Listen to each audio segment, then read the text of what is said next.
Hello दोस्तों, welcome to my channel.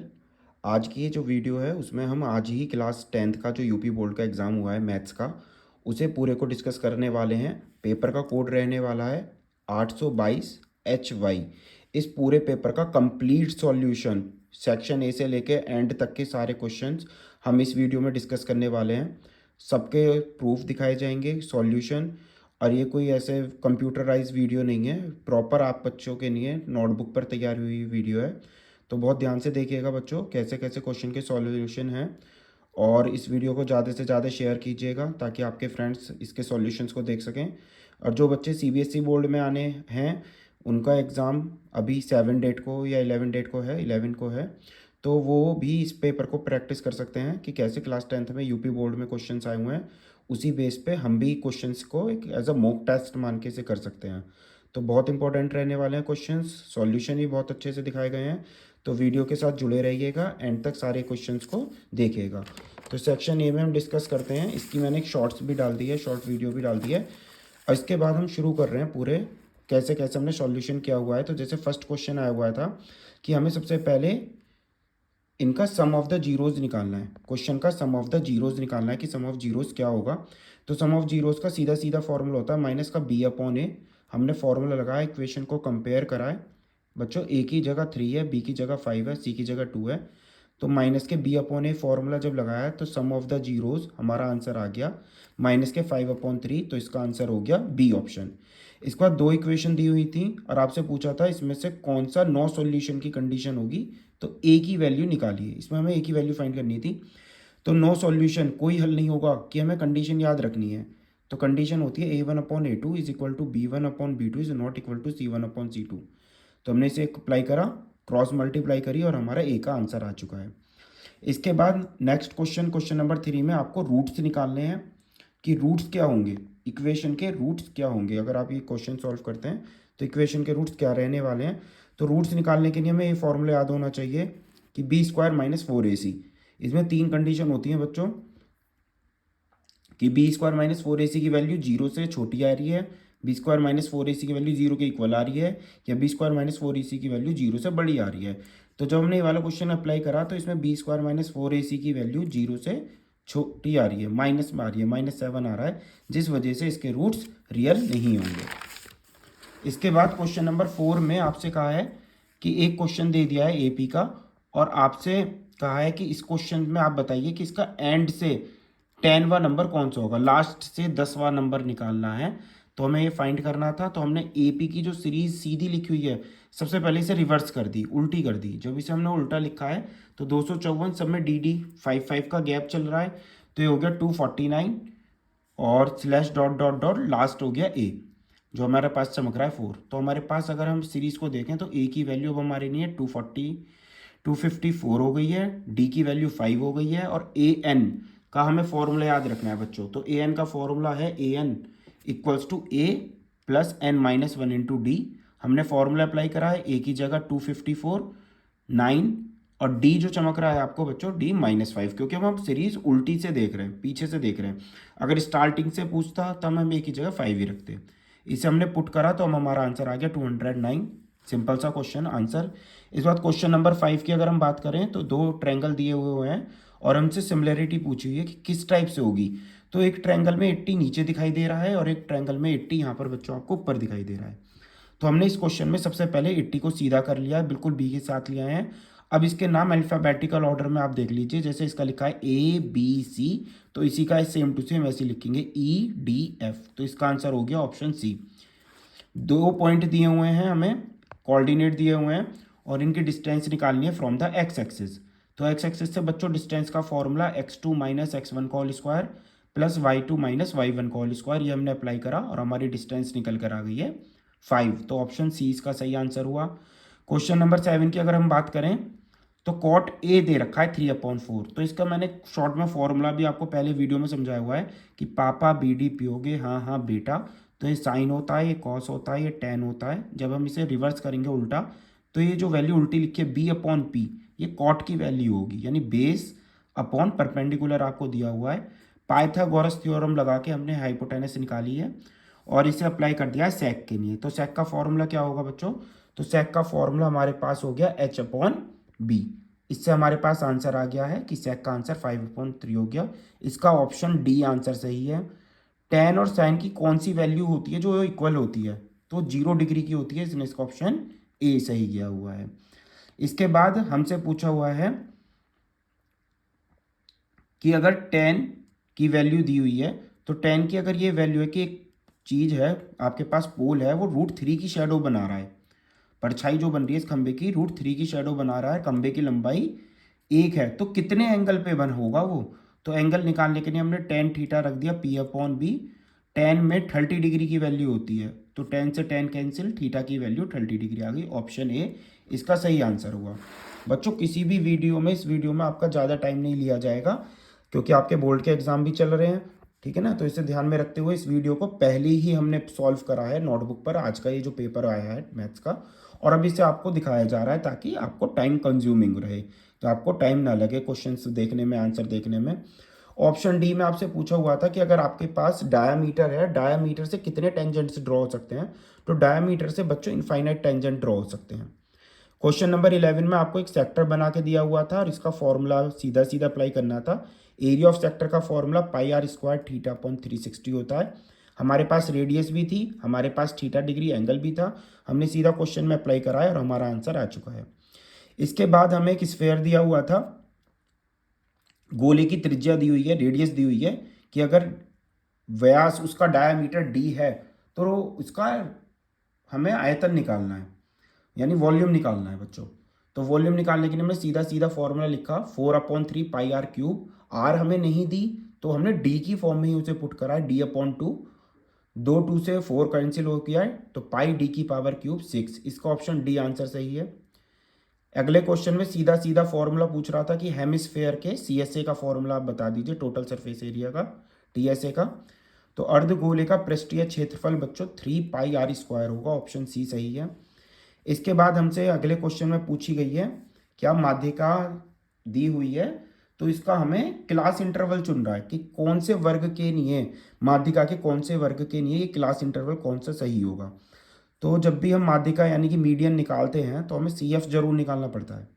तो CF निकालने के लिए हमने फॉर्मूला जो होता है 4 + 6 10 10 + 5 15 15 + 8 23 23 + 2 25।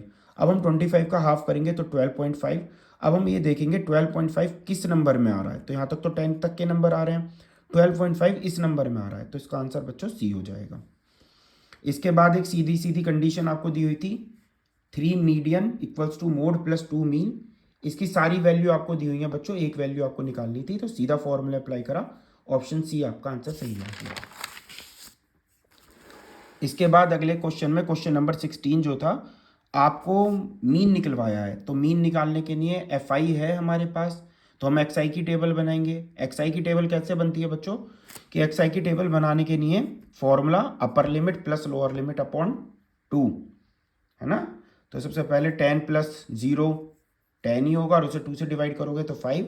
तो सबसे पहले ये नंबर लिखे गए हैं, सब में 10 10 का गैप है, इनकी मल्टीप्लाई करी गई है, 2 5 × 10, 15 1 × 15, 25 4 × 100, 35 3 × 105। इसके बाद मीन का फॉर्मूला, माध्य का फॉर्मूला लगाया हुआ है हमने, तो ये वाला टोटल अपॉन इस वाले टोटल को हम डिवाइड करते हैं, σfxi अपॉन σfi। जब हमने इस बच्चों से डिवाइड कर दिया है तो आपको आंसर दिख रहा होगा 23, यानी कि ऑप्शन बी आपका राइट आंसर है। अगले क्वेश्चन में पूछा गया है कि एक लीप ईयर जो होता है उसमें आपके कितने 53 अगर हम सोमवार हैं तो उसकी प्रोबेबिलिटी बताइए कि 53 संडे मंडे होने की क्या प्रोबेबिलिटी है। तो सबसे पहले 366 डेज होते हैं लीप ईयर में, तो हमने उसे 7 से डिवाइड करा है। डिवाइड करने के बाद हमारे पास 2 रिमाइंडर बचा है, तो हमारे पास 2 दिन हो सकते हैं, तो सीधा सीधा हम आंसर भी 2/7 लिख सकते हैं। इसके बाद 2 बच्चों का जन्मदिन एक ही दिन आएगा लीप ईयर में, तो दिन तो एक ही है, लेकिन लीप ईयर में टोटल डेज बच्चों कितने होते हैं, 366। किसी क्वेश्चन में कोई डाउट लग रहा हो तो आप हमें कमेंट सेक्शन में बता सकते हैं। ये आज ही पेपर हुआ है और आज ही तैयार करा गया है ताकि आप इसके सॉल्यूशन देख सकें और एक टेंशन फ्री होकर आप अगले एग्ज़ाम की तैयारी कर सकें।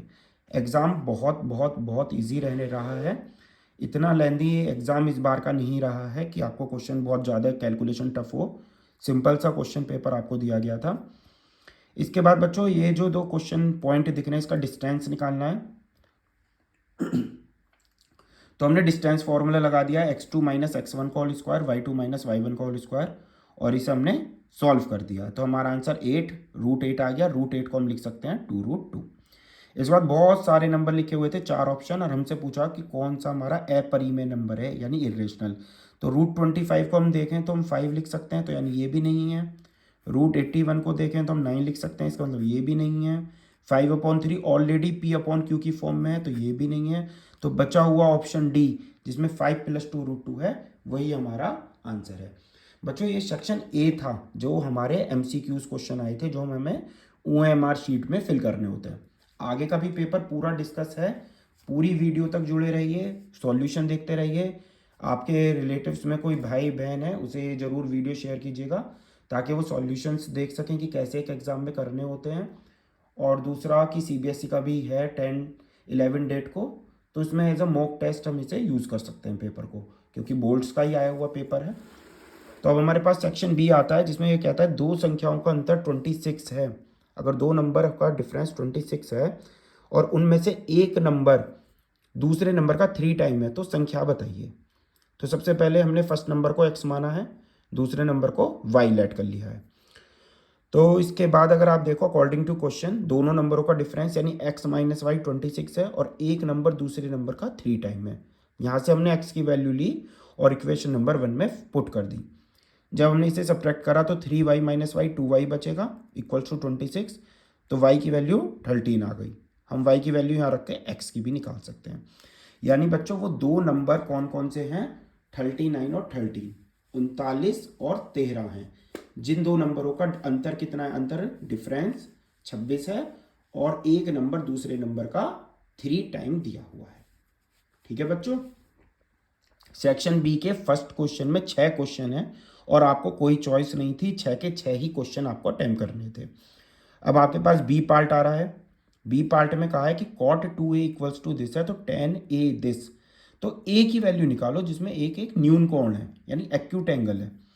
तो ये जो हमें याद रखना है, ये CBSE में से कट है लेकिन यूपी बोर्ड में है अभी भी, कि tan 90 minus theta cot theta होता है। तो मैंने कॉट थीटा को ऐसे रिवर्स करके लिख दिया है, tan 90 minus 2a equals to tan a minus 22। Tan से 10 जो हो जाएंगे कैंसिल, इसके बाद 90 minus 2a is equal to a minus 22। 22 इधर माइनस का, इधर आके प्लस का हो गया, 2a यहाँ माइनस का उधर जाके प्लस का हो गया। तो ये हो गया 112 इक्वल्स टू 3a, 3 मल्टीप्लाई में डिवाइड में हो गया और इसे का ये आंसर आ गया बच्चों। ये बहुत बहुत बहुत इंपॉर्टेंट क्वेश्चन है। ये कोई सा ईयर ही रहा होगा, चाहे वो CBSE बोर्ड के बच्चे हों चाहे वो यूपी बोर्ड के बच्चे हों, कि √2 एक अपरिमेय संख्या है या परिमेय है। तो इसे आप प्रूव करो कि √2 जो नंबर है वो एक अपरिमेय है। इसमें आपको √5 भी दे सकते हैं एग्जाम पेपर में, √3 भी आ सकता है। तो इस टाइप से आपको क्वेश्चन मिल सकते हैं। तो इसे सॉल्व करने के लिए हमने सबसे पहले √2 को एक रेशनल नंबर माना है जिसे हमने P/Q की फॉर्म में लिखा हुआ है। दोनों साइड का स्क्वायर कर दिया है, तो √2 का जब हम स्क्वायर करेंगे तो 2 बचेगा, P² Q² क्रॉस मल्टीप्लाई कर दी तो P² की वैल्यू 2Q² आ गई। तो इसका मतलब P जो स्क्वायर है ये मल्टीप्लाई में तो डिवाइड में ही जाएगा, कॉमन सी बात है। तो P² जो है वो 2 से डिवाइडेड है, तो P भी डिवाइडेड होगा, कॉमन सी बात है। अगर मैं यहाँ पे लिखूँ कि अगर 16 जो है यानी कि 4 का स्क्वायर 16 2 से डिवाइडेड है, तो ऑलरेडी 4 भी तो 2 से डिवाइड होगा ना, तो वही ये लाइन यहाँ पे लिखी हुई है। फिर हमने आगे लेट करा है कि P को 2R लेट कर लिया, फिर से स्क्वायर करे गए हैं, फिर P² की वैल्यू यहाँ से पुट कर दी गई है। तो हमने देखा कि Q भी 2 को डिवाइड कर रहा है, यानी कि P और Q दोनों के दोनों नंबर में कॉमन फैक्टर 2 आ रहा है। इस वजह से √2 इज इर्रेशनल नंबर। √2 कैसा नंबर होगा, इर्रेशनल नंबर होगा। वीडियो तक एंड तक जुड़े रहिएगा बच्चों, शेयर जरूर कीजिएगा अपने दोस्तों के साथ, जितना ज़्यादा से ज़्यादा हो सके। फुल पेपर सॉल्यूशन आपको दिखाया गया है इस वीडियो में। कोशिश रहेगी कि अभी साइंस का पेपर है यूपी बोर्ड का परसों 29 में, तो उसकी भी जिस दिन एग्ज़ाम होगा उसी दिन आपके लिए वीडियो तैयार की जाए। और ये टाइम कंज्यूमिंग वीडियो इसलिए है बच्चों क्योंकि कई वीडियो अगर आप चैनल पर देखोगे 4 5 घंटे में आपको एक पेपर का सॉल्यूशन दिखाया गया है। हम कोशिश कर रहे हैं कि 30 मिनट्स या 45 मिनट्स तक आपको ये वीडियो कंप्लीट हो जाए, इसी वजह से इसका सॉल्यूशन पहले ही करके रखा गया है पूरा। चलिए देखिए बेटा, इसके बाद एक क्लास इंटरवल दिया हुआ है और आपसे कहा है कि मोड निकाल के बताइए। अगर हम क्वेश्चन नंबर, ये जो दिया हुआ है क्वेश्चन नंबर फर्स्ट के डी पार्ट में आपसे कही है कि फाइंड द मीडियन आपको निकालना है, ठीक है ना, क्वेश्चन नंबर डी में। तो मीडियन कैसे निकालेंगे, मीडियन का वही पैटर्न, दिस सबसे पहले क्लास इंटरवल लिखा, फ्रीक्वेंसी दी हुई है, सी एफ निकलता है। सी एफ जो होता है कम्यूलेटिव फ्रीक्वेंसी होती है, तो हमने निकाली, टोटल आया 60, उसे हम कहते हैं एन। फिर हमने n/2 निकाला 30। अब 30 इन सारे नंबर में से किस नंबर के बीच में आएगा, तो यहाँ तक 20 तक के नंबर कवर हो चुके हैं, तो 30 नंबर यहाँ पर आएगा। 30 नंबर कहाँ पे आएगा, 20 से बड़े और 40 तक के नंबर इस वाली रो में आ रहे हैं, तो इसे हमने अंडरलाइन कर लिया। ये हमारी कहलाएगी मीडियन क्लास। क्या कहलाएगी, मीडियन क्लास। अब हमने क्या काम करा है, फिर फॉर्मूला लगाया है हमने मीडियन का, सिंपल सा, L + n/2 - CF × H, इसे पुट करा गया है। 30 + 30 - 20/20, जो वैल्यू है वो रख दिया n/2 की। CF cumulative frequency of preceding class, preceding बच्चों पहले वाली, तो ये हमारी है 40, तो इससे पहले वाली हो गई 20। इसे हमने पुट करके एक सीधा आंसर निकाल लिया है, 35 इसका आंसर हो गया। अगला क्वेश्चन जो 2 नंबर में है, बहुत ईजी क्वेश्चन है, फाइंड द रूट। तो हमें रूट निकालने थे, तो हमने सीधा का सीधा मिडल टर्म स्प्लिटिंग करी है। तो मिडल टर्म स्प्लिटिंग करने के लिए हमने इसका फॉर्मूला पुट कर दिया है। तो 5 और 4 के ऐसे फैक्टर 20 को ब्रेक डाउन करा तो 4x + 5x, दिस, यहाँ से कॉमन 4x आ रहा है तो x + 1 बचा, यहाँ से 5 कॉमन आ रहा है तो x + 1 बचा। दोनों ब्रैकेट सेम है, इसका मतलब हमारा क्वेश्चन सही है। तो x + 1 एक फैक्टर हो जाएगा और एक 4x + 5। इसके बाद एक लास्ट क्वेश्चन था इसका f, वो कह रहा था find the volume of a rod of a length 8 centimetre whose diameter is 1 centimetre. ये जो क्वेश्चन दिखाई दे रहा है आपको, यही है नीचे वाला। ऊपर भी देख सकते हैं, ऊपर का पोर्शन हिंदी में है, नीचे का इंग्लिश में है। तो आपको वॉल्यूम ऑफ सिलेंडर का फॉर्मूला याद होना चाहिए, πr²h। तो हमने सीधा फॉर्मूला लगाया πr²h और आपका आंसर आ गया। मेनली ये क्वेश्चन 8th क्लास तक की बुक में भी है, सिंपल सा, कि आपको रेडियस भी दे दी, हाइट भी दे दी और सिलेंडर का वॉल्यूम निकालने के लिए कह दिया है। बच्चों अब देखते हैं सेक्शन 2, ये जो क्वेश्चन नंबर 2 आया हुआ है, तो इसका ये जो पहला क्वेश्चन है 4 नंबर में है, बहुत अच्छा क्वेश्चन है, बहुत इंपॉर्टेंट क्वेश्चन रहता है कि किसी एपी के m टर्म्स का सम n है और n टर्म्स का सम m है, तो m + n का सम निकालिए। तो देखो ये कैसे सॉल्व करा हुआ है, 4 नंबर में भी ज़्यादा बड़े क्वेश्चन नहीं आए हैं इस बार पेपर में। तो एस एम दिया हुआ है जिसकी वैल्यू है n। एस एम का फॉर्मूला क्या लिख सकते हैं, हमें सम का फॉर्मूला याद होना चाहिए। हमने फॉर्मूला लगाया mn/2 2a + m - 1 × d = n। इसके बाद 2 हमारा नीचे डिवाइड में है, तो हम उसे ले गए हैं मल्टीप्लाई में उधर, और m की हमने ब्रैकेट के अंदर मल्टीप्लाई कर दी है। तो हमारी लाइन बन गई 2am, m के अंदर मल्टीप्लाई करोगे m - 1 × d, दिस। सेम टू सेम एक ऐसी करा है और दोनों इक्वेशनों को हमने सब्ट्रैक्ट कर दिया है। सब्ट्रैक्ट करने के बाद हमने एक वैल्यू निकाल ली है 2a + m + n - 1 × d, जिसकी वैल्यू हमें कितनी दिखाई दे रही है बच्चों, -2। मुझे जो वैल्यू निकालनी थी, क्वेश्चन ने कहा था कि m + n, जो m + n है उनका सम निकाल के बताइए। तो जैसे हमने एस एम का फॉर्मूला लगाया है, फिर एस एन का फॉर्मूला लगाया है, तो ऐसी एस एम + n का फॉर्मूला भी अप्लाई करा है। तो फॉर्मूला क्या होगा, m + n/2 2a + m + n - 1 × d। इसकी वैल्यू हमने ऊपर निकाली हुई है -2, तो हमने यहाँ पुट कर दी, 2 से 2 कैंसिल हो चुका है, तो हमारे पास माइनस का mn बचा हुआ है। ठीक है, अगला क्वेश्चन कह रहा है कि आपको प्रूव करना है कि prove that the angle between the tangent drawn from the external point of a circle is supplementary to the angle form by a line joining the points of contact. देखिए बच्चों, हमें प्रूव करना है कि अगर हमारी ये जो टेंजेंट है, एपी और पीबी टेंजेंट है, तो ये वाले जो एंगल होंगे, ये वाला और ये वाला एंगल, ये सप्लीमेंट्री डिग्री होंगे। सप्लीमेंट्री का मतलब क्या है बच्चों, कि ये आपस में 180 का होगा, यानी ये वाला एंगल और ये वाले एंगल का सम कितना होना चाहिए, 180 डिग्री। तो बच्चों इसमें हमें एक चीज़ पता है कि ये वाली जो रेडियस है, रेडियस जो होती है वो टेंजेंट के साथ हमेशा 90 डिग्री का एंगल बनाती हैं। टेंजेंट्स जो होते हैं वो रेडियस के साथ हमेशा 90 डिग्री का एंगल बनाते हैं। तो ये बच्चों एक 4 साइड वाली फिगर को हम क्वाड्रिलेटर कहते हैं। तो हम इसमें सीधा सीधा फॉर्मूला लगा देंगे कि A P B is a quadrilateral और चारों एंगल का सम कितना होता है 360। अब इसमें हमने फॉर्मूला अप्लाई कर दिया है, angle A plus angle B plus angle P plus angle O equals to 360 degree. ये दो एंगलों की वैल्यू 90 90 है, तो बचे हुए तो प्लस होके उधर माइनस में चले जाएंगे, तो पी और ओ भी कितना आ जाएंगे 180 डिग्री। बच्चों इसमें हमें यही प्रूफ करना था। अब आ जाइए क्वेश्चन नंबर सी। ये कह रहा है the in a what ratio, किस रेशो में पॉइंट ये इस लाइन को डिवाइड करेंगे। तो सबसे पहले हमने ये लाइन ड्रॉ करी हुई है, आपको दिखाई दे रही होगी पूरी, इसके कोऑर्डिनेट्स लिख लिए हैं हमने, और ये जो पॉइंट है इसके भी हमें कोऑर्डिनेट दे रखे हैं। बस हमसे पूछा गया रेशो, किस रेशो में डिवाइड करेंगे। तो रेशो में डिवाइड करने के लिए हमने सबसे पहले क्वेश्चन को सॉल्व करा सेक्शन फॉर्मूला लगा के।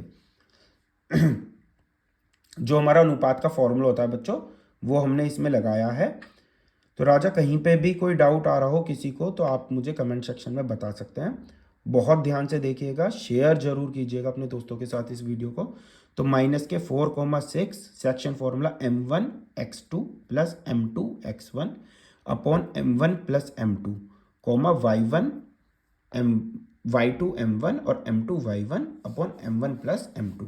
तो इसके लिए हमने एक काम कर रखा है कि हमें जब कोऑर्डिनेट दिए होते हैं तो या तो इस वाले को x से कंपेयर कर लीजिए या y को y से कंपेयर कर लीजिए, उससे आपका आंसर जल्दी निकल आएगा।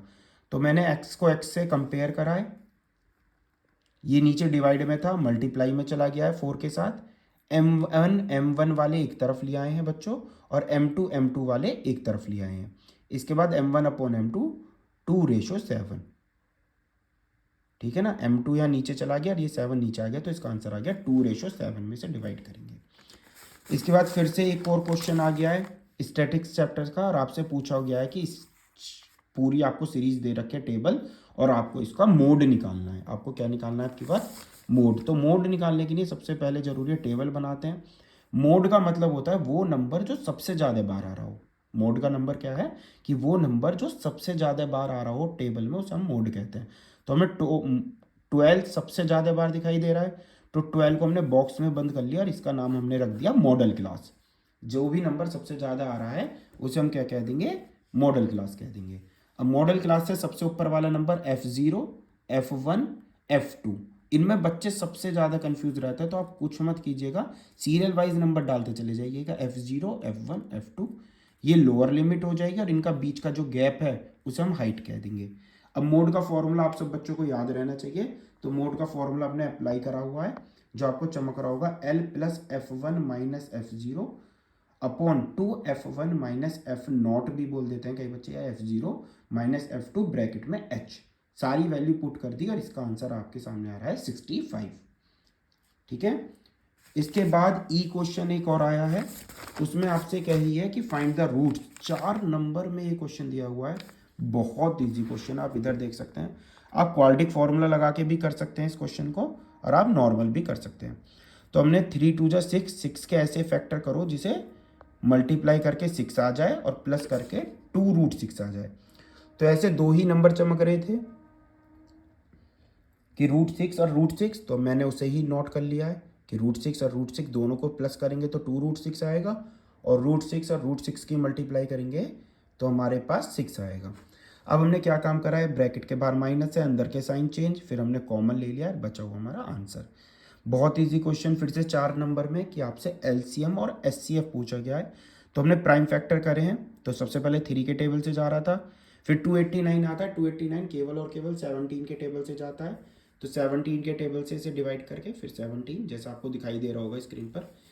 फिर हमने एचसीएफ निकाला है। एचसीएफ का मतलब होता है दोनों नंबर में जो नंबर कॉमन आ रहे हों, ऊपर वाले में और नीचे वाले में जो नंबर कॉमन आ रहे हैं उसे हम एचसीएफ कहते हैं।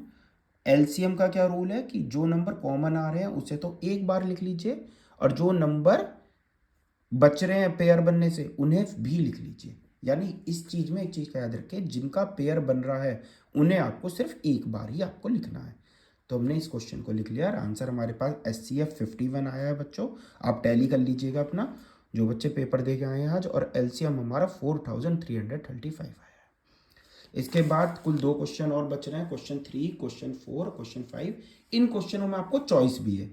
तो हमने वीडियो के द्वारा ये करा है कि जो बच्चे चॉइस में एक ही तो पार्ट करके आना होता है, तो कोई सा भी पार्ट करके आएंगे, इस वीडियो में आपको सॉल्यूशन दोनों क्वेश्चनों का देखने के लिए मिलेगा, चॉइस वाले क्वेश्चन का भी और जो आपने अटेम्प्ट नहीं करा होगा उसका भी। तो क्वेश्चन नंबर 3 आपको ये दिखाई दे रहा है कि आपको एक ट्रायंगल चैप्टर का क्वेश्चन है, देखते के साथ पता चल रहा है। रेशो आपको दिया हुआ है, साइड दिया हुआ है और आपसे प्रूफ पूछा है कि डीसी की वैल्यू निकाल के बताइए। तो बच्चों कैसे करिए, ध्यान से देखना। सबसे पहले 2 ट्रायंगल दिख रहे हैं हमें ऊपर नीचे ये वाले, तो हमने इन्हें सिमिलर प्रूफ कर दिया। तो सिमिलर प्रूफ करने के लिए ये अपॉन ये इक्वल्स टू ये अपॉन ये रेशो बराबर है, और ये जो एंगल बनेगा ना वर्टिकली अपोजिट एंगल, तो ये एंगल भी बराबर है। तो एस ए एस से दोनों ट्रायंगल सिमिलर हो जाएंगे। तो फिर हम सिमिलरिटी की कंडीशन लगा देंगे, ये अपॉन ये इक्वल्स टू ये अपॉन ये और ये अपॉन ये। तो जब हम इसमें वैल्यू पुट करेंगे तो ये हमारे पास 1 है, ये 2 है, क्योंकि दी हुई है क्वेश्चन में O A upon O B, O D 1/2 है। A D A B, sorry बच्चों यहाँ पे ए बी है ये, तो ए बी मेरे पास कितना है 5 है, और डी सी मुझे निकालना है, क्रॉस मल्टीप्लाई करके डी सी मेरे पास 10 है। सिंपल सा क्वेश्चन है। इसके बाद क्वेश्चन हमसे कहा है कि prove that the tangent drawn from the external point of a circle are equal. बहुत सिंपल क्वेश्चन ये, अगर हम देखा जाए तो एक 9th क्लास का स्टूडेंट भी इसे सॉल्व कर सकता है कि अगर सर्किल के बाहर 2 टेंजेंट ड्रॉ करे गए हैं तो वो दोनों टेंजेंट इक्वल होंगे। क्या कह रहा है कि प्रूव करो tangent drawn from the external point, कि किसी वृत्त के बाह्य बिंदु से खींची गई स्पर्शी परस्पर बराबर होती हैं, यानी कि बाहर से खींचे गए टेंजेंट बराबर होते हैं। तो सिंपल सी बात है, हमें फिर से रूल पता है कि टेंजेंट जो होते हैं वो रेडियस के साथ हमेशा 90 डिग्री का एंगल बनाते हैं। तो ये हमारा 90 डिग्री का एंगल है। तो मैंने 2 ट्रायंगल ले लिए और दोनों को हमने 9th क्लास के अकॉर्डिंग कॉन्ग्रेंट प्रूफ करा है। यहाँ पे हमने सिमिलर नहीं दिखाया है बच्चों, यहाँ पे हमने कॉन्ग्रेंट प्रूफ करा है। तो कॉन्ग्रेंट के लिए मैंने लिखा ए पी लाइन बराबर होगी बी पी के, 2 ट्रायंगल आपको दिखाई दे रहे हैं, तो मैंने लिख दिया O A equals to O B radius है, angle A angle B 90 degree है, और ओ पी हमारे पास कॉमन आ गई हैं। तो दोनों ट्रायंगल कॉन्ग्रेंट हो चुके हैं, बचे हुए part C P C T से आपके बराबर है। इसके बाद ये एक एनसीईआरटी के ही क्वेश्चंस, ज़्यादातर क्वेश्चन एनसीईआरटी से ही लिए गए हैं इस बार के बोर्ड पेपर में। तो एक आपको एक ट्रिग्नोमेट्री का क्वेश्चन दिख रहा होगा, आपको प्रूफ करना है ये। तो देखिए कैसे करा है, सबसे पहले एलएचएस नोट कर लिए, cosec A minus sine A, sec A minus cos A. अब हम कॉसेक को क्या लिख सकते हैं बच्चों, 1/साइन, साइन को साइन ही रहने दो। सबसे इजी ट्रिक होती है क्वेश्चन की कि अगर हम सारे क्वेश्चन को साइन और कॉस में चेंज कर लें तो क्वेश्चन हम अच्छे से और इजीली अटेम्प्ट कर पाते हैं। तो अब मैंने क्या काम करा है कि हमने सेक को फिर से 1/कॉस लिख दिया और इसे कॉस को कॉस ही रहने दिया है। फिर एलसीएम लिया हुआ है, साइन का एलसीएम यहाँ पर आ गया तो 1 माइनस साइन स्क्वायर है, यहाँ पे कॉस का एलसीएम 1 माइनस कॉस स्क्वायर है। 1 माइनस साइन स्क्वायर को कॉस स्क्वायर ए लिख सकते हो और 1 माइनस कॉस स्क्वायर को साइन स्क्वायर ए लिख सकते हो। साइन से एक साइन कैंसिल, एक कॉस से एक कॉस कैंसिल, ये आपके एलएचएस का आंसर आ गया, साइन इंटू कॉसेक ए। इसके बाद बच्चों हमने क्या काम करा है कि ये जो दिया हुआ है आरएचएस नोट करी, इसमें भी साइन और कॉस में चेंज करा है, एलसीएम लिया हुआ है, ये नीचे था 4th पे तो ये ऊपर पहुंच चुका है। हमें एक आइडेंटिटी याद रखनी है, साइन स्क्वायर ए प्लस कॉस स्क्वायर ए की वैल्यू 1 होती है, जो हमने ऊपर भी अप्लाई करी है यहाँ पर। तो इसकी वैल्यू 1 होती है, तो ये नीचे से गायब हो गया, तो हमारी एलएचएस और आरएचएस आप देख सकते हो इक्वल आ रही है, ये इसका आंसर है। इसके बाद एक और बहुत अच्छा क्वेश्चन है, वीडियो में देखो आपको बिल्कुल 30 मिनट में अप्रॉक्स हो जाएगा पूरा, कि क्वेश्चन में दिया हुआ है 4th का, the angle of the elevation top of the tower from the top of the house whose height is 15 metre is 30 degree. एक घर की छत पर से एक टावर कोई आप देख रहे हैं 30 डिग्री पर, उसी टाइम आप जमीन पे से एक जना 60 डिग्री पे उसी टावर को देख रहा है, और आपका घर कितना ऊंचा है, आपका घर ऊंचा है 15 मीटर का, 15 मीटर का। तो क्वेश्चन कह रहा है एक तो टावर की हाइट निकालिए। क्वेश्चन कह रहा है आपसे बेटा एक तो टावर की हाइट निकालिए और एक इनके बीच की डिस्टेंस निकालिए। तो मैंने इसे 15 मानी हुई है, दी हुई है क्वेश्चन ने, जब ये 15 है तो ये भी 15 होगी। ये मैंने एक्स लेट करी है ऊपर की हाइट, और टोटल हाइट मैंने एच जो टावर की हाइट है निकालनी है आपको। तो सबसे पहले tan 30 लगाया है, पापा बी डी पी ओ से परपेंडिकुलर अपॉन बेस, तो यानी कि x upon A D, cross multiply करिए तो ए डी की वैल्यू x√3 आ चुकी है। इसके बाद ई बी सी हमने फिर इस वाले ट्रायंगल में आए हैं, टेन 60 लगाया हुआ है, EC x plus 15 upon AD। फिर से क्रॉस मल्टीप्लाई करिए, AD की वैल्यू ऊपर दी हुई है, AD की वैल्यू यहाँ पर पुट कर दी। अब सारा क्वेश्चन हमारा x में बन चुका है और हमने x की वैल्यू निकालनी है। लेकिन क्वेश्चन मुझे x की वैल्यू तो नहीं निकालनी थी। क्वेश्चन ने मुझसे कहा था टावर की हाइट निकालो, तो टावर की हाइट किसके बराबर दिख रही है, x प्लस 15। तो हमने x प्लस 15 7.5 प्लस 15 22.5। अब मुझे BC निकालना था। BC किसके बराबर होगा, एज अ रेक्टेंगल AD के। तो AD की वैल्यू है x√3। तो x√3, x की वैल्यू हमने निकाली है 7.5√3। तो इसका आंसर ये हो गया। अप्रॉक्स 30 मिनट में लगभग आपके पूरा पेपर हुआ है। बस एक क्वेश्चन रह रहा है, क्वेश्चन नंबर 5। इसी वजह से ये वीडियो ऐसे बनाई गई है कि आपको टाइम कम लगे और आप जल्दी से सारी वीडियो कवर अप कर लें, क्योंकि आपको नेक्स्ट एग्जाम की भी प्रिपरेशन करनी है। अब अगर हम अगला क्वेश्चन देखें जो आया है, तो इसमें कहा है कि both the end of the metal cylinder, एक बेलन के सिर पर दो अर्धगोलाकार यानी दो सेमी स्फेयर लगाए हुए हैं। टोटल हाइट, पूरी जो उसकी हाइट है वो आपकी 19 सेंटीमीटर है और डायमीटर 7 है। तो 1 सेंटीमीटर का क्यूब का वेट इतना है। तो जब हमने यहाँ पे देखा क्यूब, तो हम तभी समझ गए कि इस क्वेश्चन में हमें क्या निकालना है, इस क्वेश्चन में हमें वॉल्यूम निकालना है। तो बच्चों ये फिगर है, पूरा 19 दिया हुआ है, ये 7 है, दो हेमिस्फेयर बॉल उसके शुरू और एंड में लगी हुई हैं। तो अगर हम देखें तो H, केवल सिलेंडर की H निकालें तो ये रेडियस 3.5 होगी, तो 3.5 ऊपर कट हो गया, 3.5 नीचे। तो हमने माइनस कर दिया है 19 में से, तो हमारा H आ गई है 12। अब हमने फॉर्मूला लगा दिया है टोटल वॉल्यूम का, कि पूरे कंटेनर का ये जो बर्तन दिखाई दे रहा है आपका, इसका वॉल्यूम कितना होगा। तो दो तो इसमें हेमिस्फेयर हैं, एक ऊपर एक नीचे, और एक इसमें क्या है, सिलेंडर।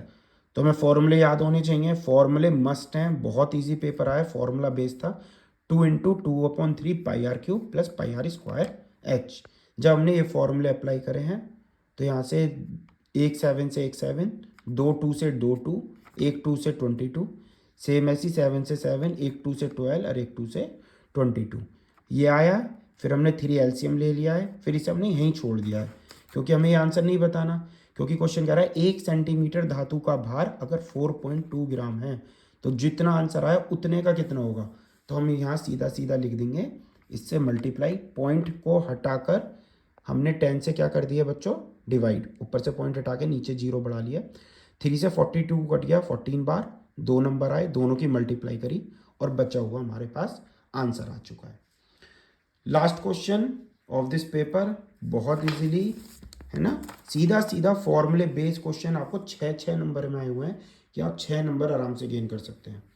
तो लास्ट क्वेश्चन अगर आप देखें तो आपको दिख रहा है बिल्कुल साफ, स्क्रीन पर आप देख सकते हैं, the chord of the circle is 15 centimetre और एंगल जो दिया है वो 60 डिग्री दिया है सेंटर का।